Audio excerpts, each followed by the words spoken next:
This is Stacy, and welcome to the 10th and final chapter of the strange case of Dr. Jekyll and Mr. Hyde. Now, the other chapters ranged from 9 to 15 pages, and this chapter is 37 pages, so expect a long and relaxing recording. Chapter 10. Henry Jekyll's full statement of the case. I was born in the year 18-something to a large fortune, endowed besides with excellent parts, inclined by nature to industry, fond of the respect of the wise and good among my fellow men, and thus, as might have been supposed, with every guarantee of an honorable and distinguished future. And indeed the worst of my faults was a certain impatient gaiety of disposition, such as has made the happiness of many, but such I found it hard to reconcile with my imperious desire to carry my head high, and wear a more than commonly grave countenance before the public. Hence it came about that I concealed my pleasures, and that when I reached years of reflection, and began to look around me and take stock of my progress and position in the world, I stood already committed to a profound duplicity of me. Many a man would have even blazoned such irregularities as I was guilty of, but from the high views that I had set before me, I regarded and hid them with an almost morbid sense of shame. It was thus rather the exacting nature of my aspirations than any particular degradation in my faults that made me what I was, and with even a deeper trench than in the majority of men, severed in me those provinces of good and ill which divide and compound man's dual nature. In this case I was driven to reflect deeply and invertedly on that hard law of life which lies at the root of religion and is one of the most plentiful springs of distress. Though so profound a double dealer, I was in no sense a hypocrite. Both sides of me were in dead earnest.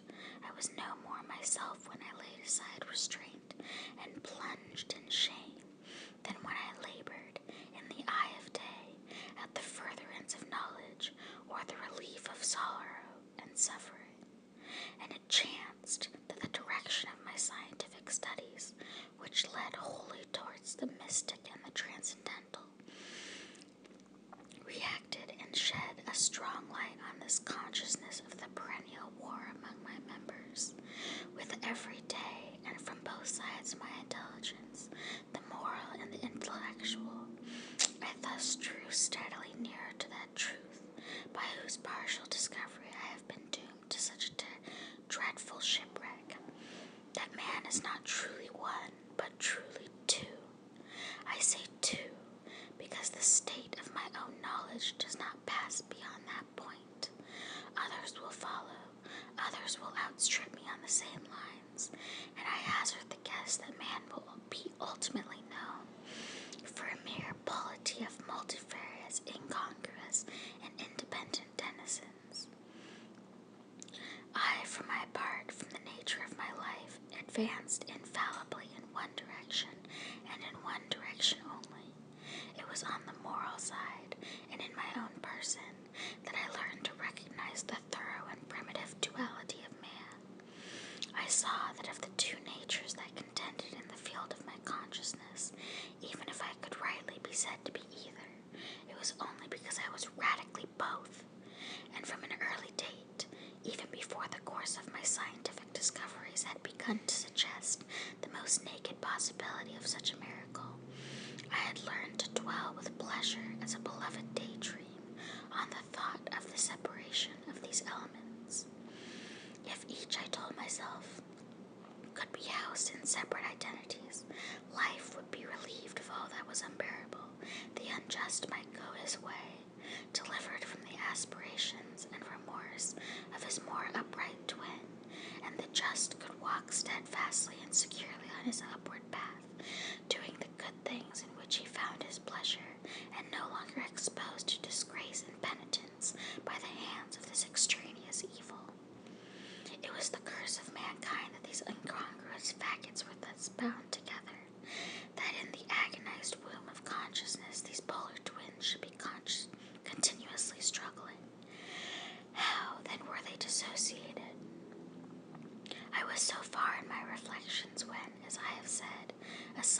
light began to shine upon the subject from the laboratory table, I began to perceive more deeply than it has ever yet been stated the trembling immateriality, the mist-like transience of this seemingly so solid body in which we walk attired. Certain agents I found to have the power to shake and pluck back that fleshly vestment, even as a wind might toss the curtains of a pavilion. For two good reasons, I will not enter deeply into the scientific branch of my confession. First, because I have been made to learn that the doom and burthen of our life is bound forever on man's shoulders, and when the attempt is made to cast it off, it but returns upon us with more unfamiliar and more awful pressure. Second, because, as my narrative will make, alas, too evident, my discoveries were incomplete. Even then, that I not only recognized my natural body from the mere aura and effulgence of certain of the powers that made up my spirit, but managed to compound a drug by which these powers should be dethroned from their supremacy, and a second form and countenance substituted, none the less natural to me because they were the expression and bore the stamp of lower elements in my soul. I hesitated long before I put this theory to the test of practice.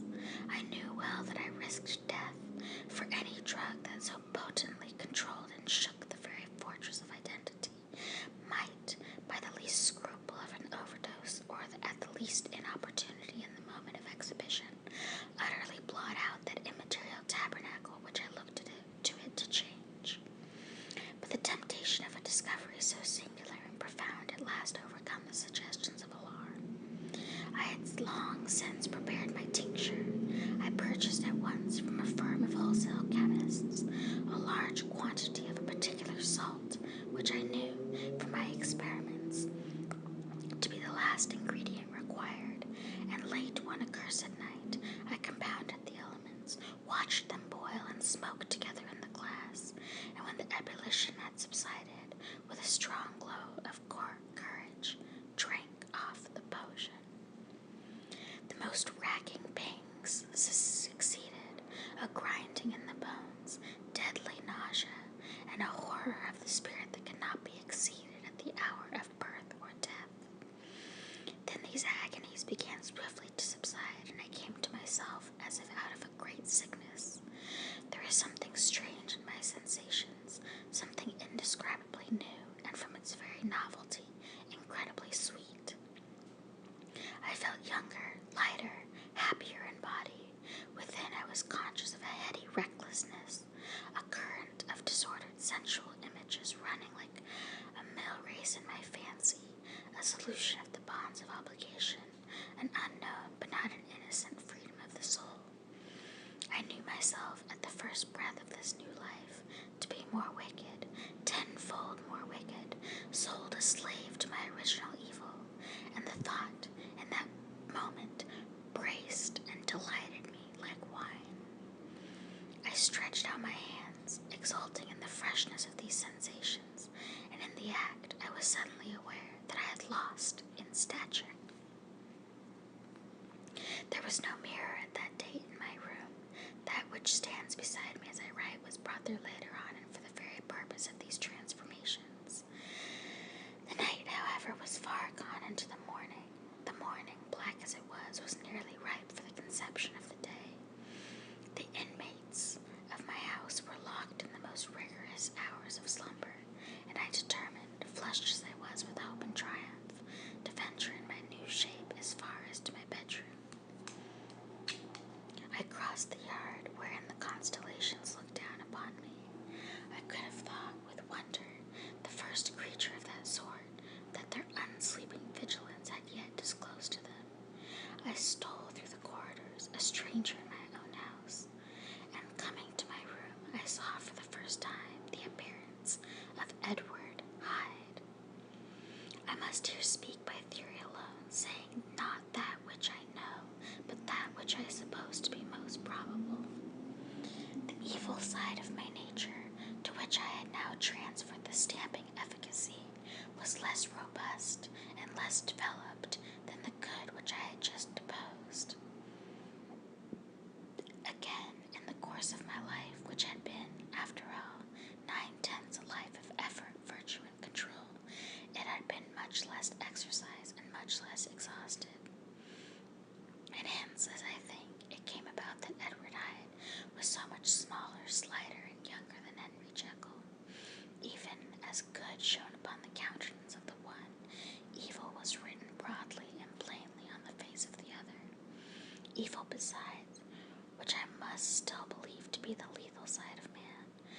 left on that body an imprint of deformity and decay. And yet when I looked upon that ugly idol in the glass, I was conscious of no repugnance, rather of a leap of welcome. This, too, was myself. It seemed natural and human. In my eyes it bore a livelier image of the spirit. It seemed more express and single than the imperfect and divided countenance I had been hitherto accustomed to call mine. And in so far I was doubtless right. I have observed that when I wore the semblance of Edward Hyde, none could come near me at first without a visible misgiving of the flesh. This, as I take it, was because all human beings, as we meet them, are commingled out of good and evil, and Edward Hyde, alone in the ranks of mankind, was pure evil. I lingered but a moment at the mirror. The second and conclusive experiment had yet to be attempted. It yet remained to be seen if I had lost my identity beyond redemption, and must flee before daylight from a house that was no longer mine. And hurrying back to my cabinet, I once more prepared and drank the cup, once more suffered the pangs of dissolution, and came to myself once more with the character, the stature, and the face of Henry Jekyll. That night I had come to the fatal crossroads. Had I approached my discovery in a more noble spirit, had I risked the experiment while under the empire of generous or pious aspirations, all might have been otherwise, and from these agonies of death and birth I had come forth an angel instead of a fiend. The drug had no discriminating action. It was neither diabolical nor divine, but it shook the doors of the prison house of my disposition, and like the captives of Philippi, that which stood within ran forth. At that time my virtue slumbered, my evil, kept awake by ambition, was alert and swift to seize the occasion, and the thing that was projected was Edward Hyde. Hence, although I had now two characters, as well as two appearances, one was wholly evil, and the other was still the old Henry Jekyll, that incongruous compound of whose reformation and improvement I had already learned to despair. The movement was thus wholly towards the worse. Even at that time I had not conquered my aversions to the dryness of a life of study. I would still be merrily disposed at times, and as my pleasures were, to say the least, undignified, I was not only well known and highly considered, but growing towards the elderly man, this incoherency of my life was daily growing more unwelcome. It was on this side that my new power tempted me until I fell in slavery. I had but to drink the cup, to doff at once the body of the noted professor, and to assume like a thick cloak that of Edward Hyde. I smiled at the notion. It seemed to me at the time to be humorous, and I made my preparations with the most studious care. I took and furnished that house in Soho, to which Hyde was tracked by the police, and engaged as the housekeeper a creature whom I knew well to be silent and unscrupulous. On the other hand, I announced to my servants that a Mr. Hyde, whom I describe, was to have full liberty and power about my house in the square, and to bury mishaps. I even called and made myself a familiar object in my second character. I next drew up that will to which you so much objected, so that if anything befell me in the person of Dr. Jekyll, I could enter on that of Edward Hyde without pecuniary loss. And thus fortified, as I supposed, on every side, I began to profit by the strange immunities of my position. Men have before hired bravos to transact their crimes, while their own person and reputation sat under shelter. I was the first that ever did so for his pleasures. I was the first that could plod in the public eye with a load of genial respectability, and in a moment, like a schoolboy, strip off these lendings and spring headlong into the sea of liberty. But for me and my impenetrable mantle, the safety was complete. Think of it, I did not even exist. Let me but escape into my laboratory door. Give me but a second or two to mix and swallow the draught that I had already had standing by, and whatever he had done, Edward Hyde would pass away like the stain of a breath upon a mirror, and there in his stead, quietly at home, trimming the midnight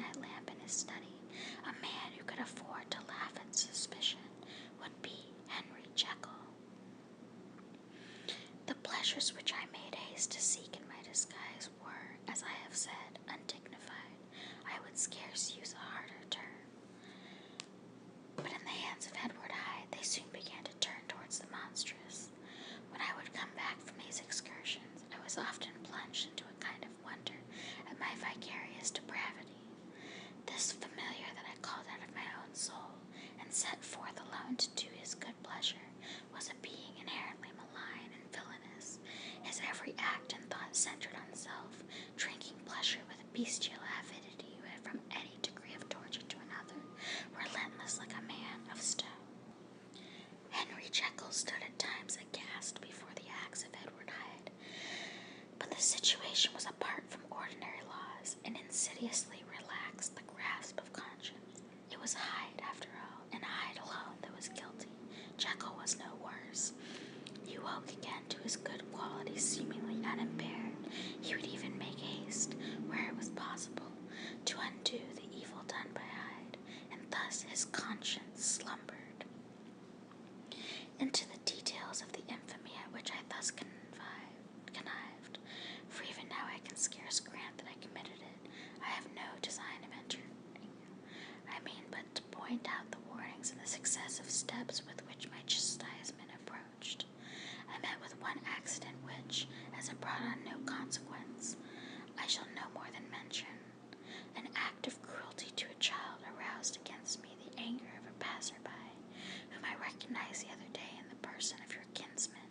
The doctor and his child's family joined him. There were moments when I feared for my life, and at last, in order to pacify their too just resentment, Edward Hyde had to bring them to the door and pay them in a check drawn in the name of Henry Jekyll. But this danger was easily eliminated from the future by opening an account at another bank in the name of Edward Hyde himself, and when, by sloping my own end backwards, I had supplied my double with a signature, I thought I sat beyond the reach of fate. Some 2 months before the murder of Sir Danvers, I had been out for one of my adventures, had returned at a late hour, and returned the next day in bed with somewhat odd sensations. It was in vain that I looked about me. In vain I saw the decent furniture and tall proportions of my room in the square. In vain that I recognized the pattern of the bed curtains and the design of the mahogany frame. Something still kept insisting that I was not where I was, that I had not wakened where I seemed to be, but in the little room in Soho where I was accustomed to sleep in the body of Edward Hyde. I smiled to myself, and in my psychological way began lazily to inquire into the elements of this illusion, occasionally, even if I did so, dropping back into a comfortable morning doze. I was still so engaged when, in one of my more wakeful moments, my eyes fell upon my hand. Now, the hand of Henry Jekyll, as you have often remarked, was professional in shape and size. It was large, firm, white, and comely. But the hand which I now saw clearly enough in the yellow light of a mid-London morning, lying half shut on the bedclothes, was lean, quarter, knuckly, of a dusty pallor, and thickly shaded with a swarth growth of hair. It was the hand of Edward Hyde. I must have stared upon it for near half a minute, sunk as I was in the mere stupidity of wonder, before terror woke up in my breast as sudden and startling as the crash of cymbals, and bounding from the bed I rushed to the mirror. At the sight that met my eyes, my blood was changed into something exquisitely thin and icy. Yes, I had gone to bed Henry Jekyll. I had awakened Edward Hyde. How was this to be explained, I asked myself. And then with another bound of terror, how was it to be remedied? It was well on in the morning.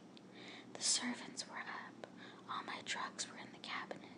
A long journey down 2 pairs of stairs, through the back passage, across the open court, and through the anatomical theater, from where I was then standing horror-struck. It might indeed be possible to cover my face, but of what use was that, when I was unable to conceal the alteration in my stature? And then, with an overpowering sweetness of relief,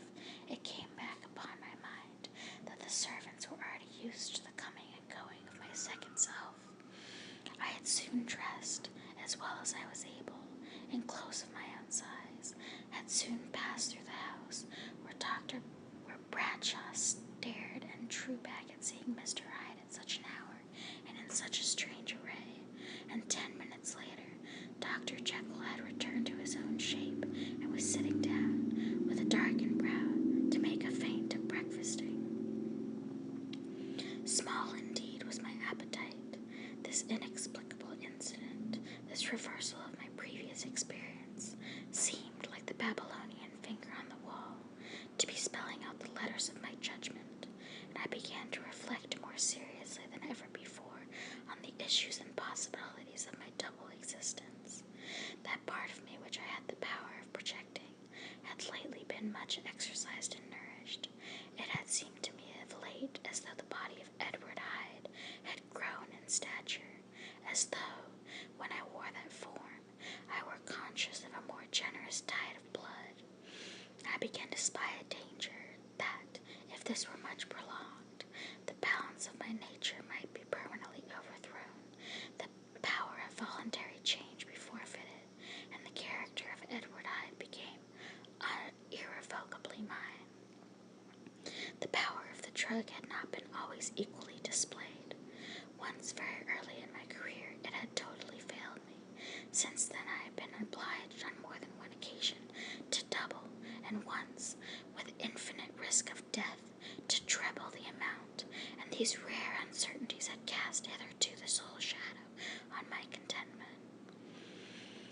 Now, however, and in the light of that morning's accident, I was led to remark that whereas, in the beginning, the difficulty had been to throw off the body of Jekyll, it had of late gradually but decidedly transferred itself to the other side. All things therefore seemed to point to this, that I was slowly losing hold of my original and better self, and becoming slowly incorporated with my second and worst. Between these two I now felt I had to choose. My two natures had memory in common, but all other faculties were most unequally shared between them. Jekyll, who was composite, now with the most sensitive apprehensions, now with a greedy gusto, projected and shared in the pleasures and adventures of Hyde, but Hyde was indifferent to Jekyll, or but remembered him as the mountain bandit remembers the cabin in which he conceals himself from pursuit. Jekyll had more than a father's interest. Hyde had more than a son's indifference. To cast in my lot with Jekyll was to die to those appetites which I had long secretly indulged and had of late began to pamper. To cast it in with Hyde was to die to 1,000 interests and aspirations, and to become, at a blow and forever, despised and friendless.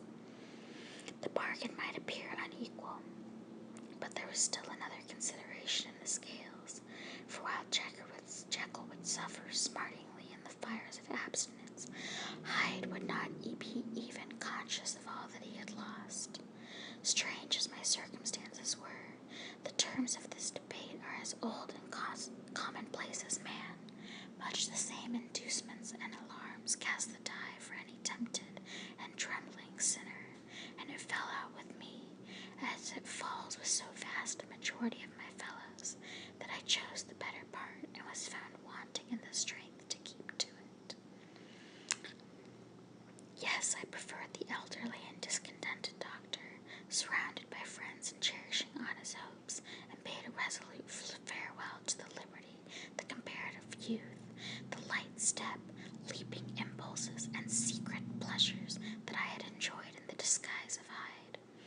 I made this choice perhaps with some unconscious reservation, for I neither gave up the house in Soho, nor destroyed the clothes of Edward Hyde, which still lay ready in my cabinet. For 2 months, however, I was true to my determination. For 2 months I led a life of such severity as I had never before attained to, and enjoyed the compensations of an improving conscience. But time began at last to obliterate the freshness of my alarm. The praises of conscience began to grow into a thing of course. I began to be tormented with throes and longings, as of Hyde struggling after freedom, and at last, in an hour of moral weakness, I once again compounded and swallowed the transforming draught. I do not suppose that when a drunkard reasons with himself upon his vice, he is once out of 500 times affected by the dangers that he runs through his brutish physical insensibility. Neither had I, long as I had considered my position, made enough allowance for the complete moral insensibility and insensate readiness to evil, which were the leading characters of Edward Hyde. Yet it was by these that I was punished. My devil had been long caged. He came out roaring. I was conscious, even when I took the draught, curious propensity to ill. It must have been this, I suppose, that stirred in my soul that tempest of impatience with which I listened to the civilities of my unhappy victim. I declare, at least before God, no man morally sane could have been guilty of that crime upon so pitiful a provocation, and that I struck in no more reasonable spirit than that in which a sick child may break a plaything. But I had voluntarily stripped myself of all those balancing instincts which by which even the worst of us continues to walk with some degree of steadiness among temptations, and in my case, to be tempted, however slightly, was to fall. Instantly the spirit of hell awoke in me and raged. With a transport of glee, I mauled the unresisting body, tasting delight from every blow, and it was not till weariness had begun to succeed that I was suddenly, in the top fit of my delirium, struck through the heart by a cold thrill of terror. A mist dispersed.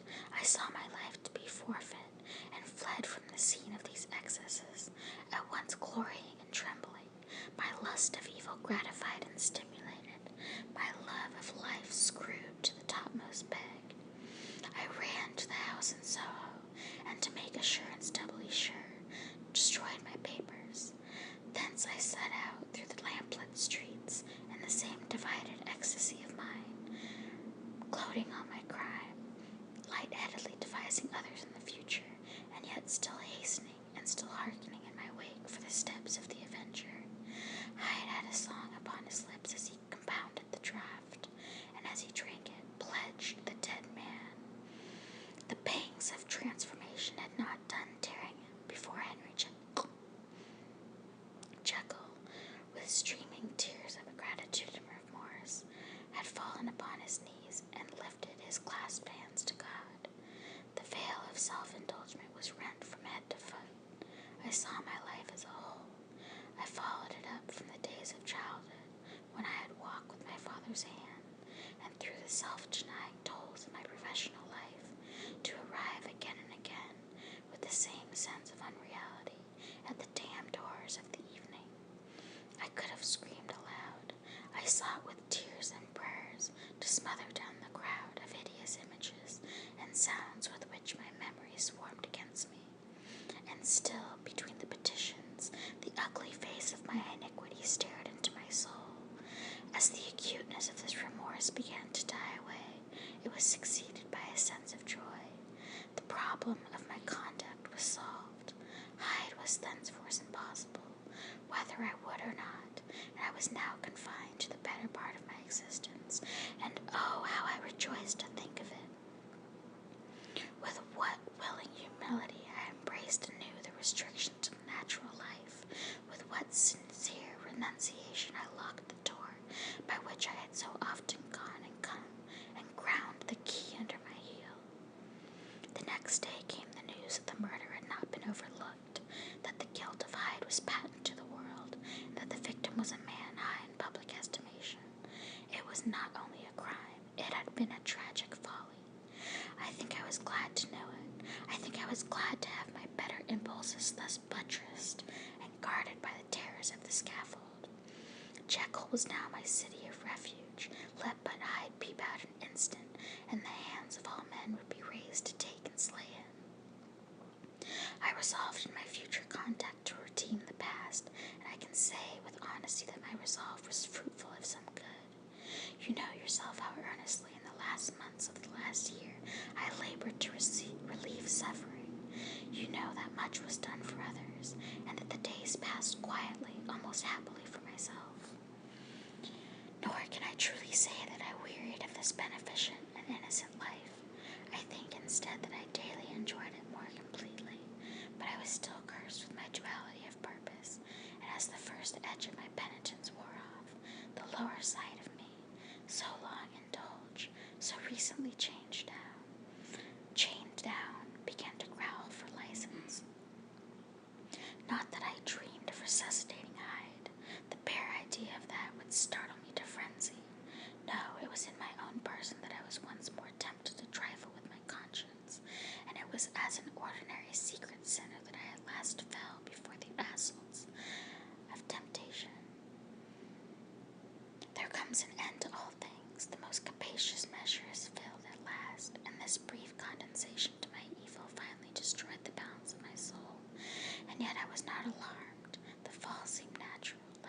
returned to the old days before I had made my discovery. It was a fine, clear January day, wet underfoot where the frost had melted, but cloudless overhead, and the Regent's Park was full of winter chirrupings and sweet with spring odors. I sat in the sun on a bench, the animal within me licking the chops of memory, the spiritual side a little drowsed, promising subsequent penitence, but not yet moved to begin. After all, I reflected, I was like my neighbors, and then I smiled, comparing myself with other men, comparing my act of goodwill with the lazy cruelty of their neglect. And at the very moment of that vainglorious thought, a qualm came over me, a horrid nausea, and the most deadly shuddering. These passed away and left me faint, and then, as in its turn faintness subsided, I began to be aware of a change in the temper of my thoughts, a greater boldness, a contempt of danger, a solution of the bonds of obligation. I looked down. My clothes hung formlessly on my shrunken limbs. The hand that lay on my knee was corded and hairy. I was once more Edward Hyde. A moment before I had been safe of all man's respect, wealthy, beloved, the cloth laying for me in the dining room at home, and now I was the common quarry of mankind, hunted, houseless, unknown murderer, thrall to the gallows. My reason wavered, but it did not fail me utterly. I have more than once observed that in my second character, my faculties seemed sharpened to a point, and my spirits more tensely elastic. Thus it came about that where Jekyll might have succumbed, Hyde rose to the importance of the moment. My drugs were in one of the presses of my cabinet. How was I to reach them?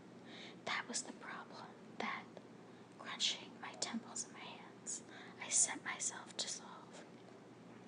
The laboratory door I had closed. If I sought to enter by the house, my own servants would consign me to the gallows. I saw I must employ another hand, and thought of Lanyon. How was he to be reached? How persuaded? Supposing that I escaped capture in the streets, how was I to make my way into his presence? And how should I, an unknown and displeasing visitor, prevail on the famous physician to rifle the study of his colleague Dr. Jekyll? Then I remembered that of my unoriginal character, one part remained to me. I could write my own hand, and once I had conceived that kindling spark, the way that I must follow became lighted up from end to end. Thereupon I arranged my clothes as best I could, and summoning a passing hansom, drove to a hotel in Portland Street, the name of which I chanced to remember. At my appearance, which was indeed comical enough, however tragic a fate these garments covered, the driver could not conceal his mirth. I gnashed my teeth upon him with a gust of devilish fury, and the smile withered from his face. Happily for him, yet more happily for myself, for in another instant I had certainly dragged him from his perch. At the inn, as I entered, I looked about me with so black a countenance as made the attendants tremble. Not a look did they exchange in my presence, but obsequiously took my orders, led me to a private room, and brought me wherewithal to write. Hyde, in danger of his life, was a creature new to me, shaking with an inordinate anger, strung to the pitch of murder, lusting to inflict pain.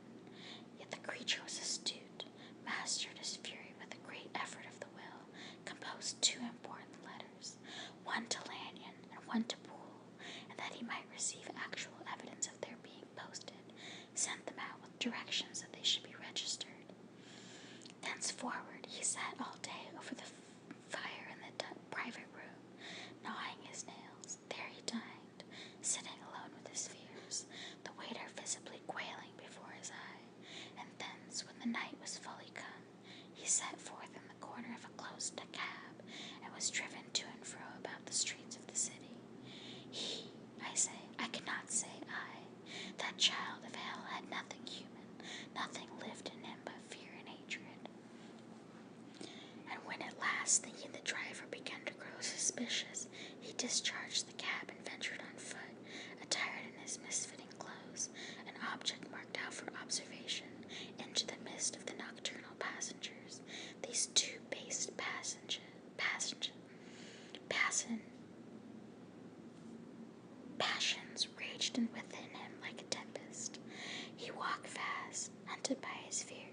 chattering to himself, skulking through the less frequented thoroughfares, counting the minutes that still divided him from midnight. Once a woman spoke to him, offering, I think, a box of lights. He smote her in the face, and she fled. When I came to myself at Lanyon's, the horror of my old friend perhaps affected me somewhat. I do not know. It was at least but a drop in the sea to the abhorrence with which I look back upon these hours. A change had come over me. It was no longer the fear of the gallows. It was the horror of being Hyde that racked me. I received Lanyon's condemnation partly in a dream. It was partly in a dream that I came home to my own house and got into bed. I slept after the prostration of the day with a stringent and profound slumber which not even the nightmares that wrung me could avail to break. I awoke in the morning shaken, weakened, but refreshed. I still hated and feared the thought of the brute that slept within me, and I had not, of course, forgotten the appalling dangers of the day before, but I was at once more in my own house, and close to my drugs, and gratitude for my escape shone so strong in my soul that it almost rivaled the brightness of hope. I was stepping leisurely across the court after breakfast, drinking the chill of the air with pleasure, when I was seized again with those indescribable sensations that heralded the change, and I had but the time to gain the shelter of my cabinet before I was once again raging and freezing with the passions of Hyde. It took on this occasion a double dose to recall me to myself, and alas, 6 hours after, as I sat looking sadly in the fire, the pangs returned, and the drug had to be re-administered. In short, from that day forth, it seemed only by a great effort of gymnastics, and only under the immediate stimulation of the drug, that I was able to wear the countenance of Jekyll. At all hours of the day and night, I would be taken with the premonitory shudder. Above all, if I slept or even dozed for a moment in my chair, it was always as Hyde that I awakened. Under the strain of this continually impending doom, and by the sleeplessness to which I now condemned myself, even beyond what I had thought possible to man, I became, in my own person, a creature eaten up and emptied by fever, languidly weak both in body and mind, and solely occupied by one thought, the horror of my other self. But when I slept, or when the virtue of the medicine wore off, I would leap almost without transition, for the pangs of transformation grew daily less marked, into the possession of a fancy brimming with images of terror, a soul boiling with causeless hatreds, and a body that seemed not strong enough to contain the raging energies of life. The powers of Hyde seemed to have grown with the sickliness of Jekyll, and certainly the hate that now divided them was equal on each side. With Jekyll it was a thing of vital instinct. He had now seen the full deformity of that creature that shared with me some of the phenomena of consciousness, and was co-heir with him to death. And beyond these links of community, which in themselves made the most poignant part of his distress, he thought of Hyde, for all his energy of life, as something not only hellish but inorganic. This was the shocking thing, that the slime of the pit seemed to utter cries and voices, that the amorphous dust gesticulated and sinned, that what was dead and had no shape should usurp the offices of life. And this again, that insurgent horror was knit to him closer than a wife, closer than an eye, lay caged in his flesh, where he heard it mutter and felt it struggle to be born. And at every hour of weakness, and in the confidence of slumber, prevailed against him and deposed him out of life. The hatred of Hyde for Jekyll was of a different order.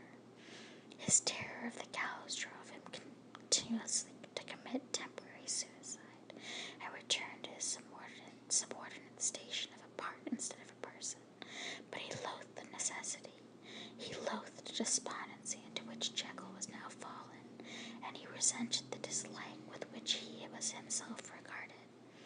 Hence the ape-like tricks that he would play me, scrawling in my own hand blasphemies on the pages of my books, burning the letters and destroying the portrait of my father, and indeed, his fear of death, he would have long ago have ruined himself in order to involve me in the ruin. But his love of me is wonderful. I go further. I, who sicken and freeze at the mere thought of him, when I recall the abjection and passion of this attachment, and when I know how he fears my power to cut him off by suicide, I find it in my heart to pity him. It is useless, and the time awfully fails me, to prolong this description. No one has ever suffered such torments, let that suffice, and yet even to these habit brought, no, not alleviation, but a certain callousness of soul, a certain acquiescence of despair, and my punishment might have gone on for years, but for the last calamity which has now fallen, and which has finally severed me from my own face and nature.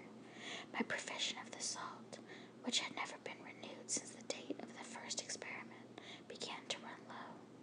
I sent out for a fresh supply and mixed the draught. The ebullition followed, and the first change of color, not the second. I drank it, and it was without efficiency. You will learn from Poole how I have had London ransacked. It was in vain, and I am now persuaded that my first supply was impure, and that it was that unknown impurity which lent efficacy to the draught. About a week has passed, and I am now finishing this statement under the influence of the last of the old powder. This, then, is the last time, short of a miracle, that Henry Jekyll can think his own thoughts, or see his own face, now how sadly altered in the glass. Nor must I delay too long to bring my writing to an end, for if my narrative has hitherto escaped destruction, it has been by a combination of great prudence and great good luck. Should the throes of change take me in the act of writing it, Hyde will tear it in pieces, but if some time shall have elapsed after I have laid it by, his wonderful selfishness and circumscription to the moment will probably save it once again from the action of his ape-like spite.